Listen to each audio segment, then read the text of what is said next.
বিপ্লবের নামে জনগণকে উস্কানি দেওয়া হচ্ছে বলে অভিযোগ করেছেন গণ অধিকার পরিষদের সভাপতি নুরুল হক নূর। তিনি বলেন, ৫ আগস্টের পর অনেকে টাকার বিনিময়ে ভাঙচুর হওয়া অবকাঠামো রক্ষা করেছেন। পল্টনে বেলা ১২টায় শ্রমিক অধিকার পরিষদের জাতীয় কাউন্সিলে প্রধান অতিথি হিসেবে যোগ দেন তিনি। এ সময় তিনি আরও বলেন, মব জাস্টিস চলতে থাকলে দেশের জন্য ভালো হবে না। একই সাথে অভ্যুত্থানের চেতনাকে পুঁজি করে অনেকেই চাঁদাবাজি করছেন বলেও অভিযোগ করেন সাবেক এই ভিপি।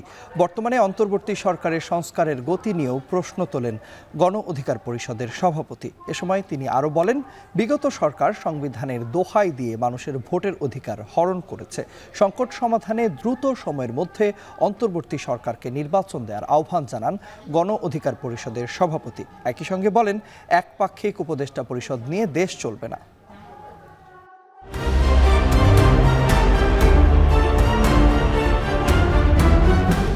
বিপ্লবের নামে জনগণকে উস্কানি দিয়ে আরেকটা দেশে নৈরাজ্য তৈরি করার একটা প্রয়াস নিয়ে তারপরে যেন থার্ড পার্টি ক্ষমতা টেক ওভার করতে পারে, আবার যেন আমরা ভুক্তভোগী হই, সেই পরিস্থিতির দিকে আমাদেরকে ঠেলে দিচ্ছে।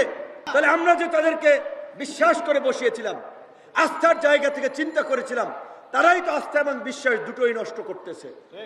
কাজে সেজন্য আমরা মনে করি নির্বাচনের জন্য হয়তো কিছুটা সময় লাগতে পারে, কিন্তু দেশকে স্থিতিশীল করার জন্য, পরিস্থিতি নিয়ন্ত্রণে আনার জন্য উপদেষ্টা পরিষদ পুনর্গঠনের কোনো বিকল্প নাই।